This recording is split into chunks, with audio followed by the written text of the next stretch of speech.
আমি স্বাস্থ্য নিয়ে কিছু কথা আপনাদের বলবো। স্বাস্থ্য হচ্ছে সবচেয়ে বড় সম্পদ। যদিও এটা ইয়ং বয়সে বুঝিনি, যে বয়সে যেটা বোঝা ভালো সে বয়সে বোঝাটাই ঠিক। এবার স্বাস্থ্য যে আমাদের বড় সম্পদ, সেই জন্যে আমি কিছু কথা আপনাদের বলছি। প্রতিদিন আমরা স্নান করি।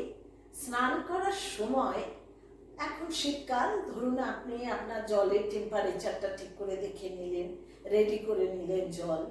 এবার জল রেডি করার পরে বাথরুমে আপনি কখনোই পায়ে, হাতে, গায়ে, মাথায় কোথাও জল দেবেন না।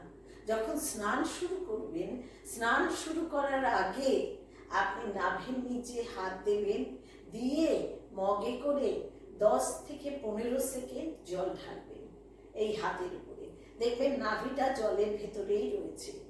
এই জন্যেই বলছি, নাভি আমাদের সমস্ত নাড়ির সংযোগ। সেই সংযোগে সেই জন্য সর্বপ্রথম জল ঢাললে আমাদের শরীরের জন্য সেটা খুব উপকার। আর একটা বলি, এটা হলো 1 নম্বর। দ্বিতীয় বলি, আমাদের ব্যায়ামের মধ্যে সবচেয়ে ভালো ব্যায়াম হচ্ছে সাঁতার কাটা এবং হাঁটা। কিন্তু সাঁতার কাটা তো সবসময় সম্ভব না, সব জায়গায় সেই সুযোগটাও নেই। তাহলে কি করতে হবে? আমাদের হাঁটাটাই সম্ভব।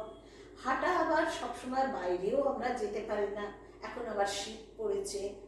তখন সেই জন্যে যাদের ঘরে জায়গা কম হলে, ঘরের মধ্যে আপনারা ইংলিশ 8 যেভাবে লেখে সেইভাবে হাঁটবেন। দেখুন আমি দেখাচ্ছি আপনাদের।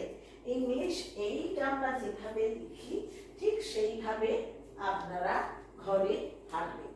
সাধারণত বলা হয় যে লম্বা হাঁটা, সেই জন্য আমরা রাস্তায় অথবা মাঠে গিয়ে হাঁটি, কিন্তু ঘরের মধ্যে সেটা হচ্ছে না হয়তো।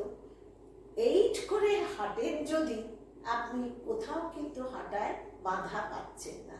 আপনি সেই লম্বা হাঁটারও যে উপকার, 8 করে যদি ঘরে হাঁটেন সেই একই উপকার পাবেন। কাজে এইটা আপনারা হাঁটবেন, শরীরের জন্যে হাঁটাটা খুবই প্রয়োজন।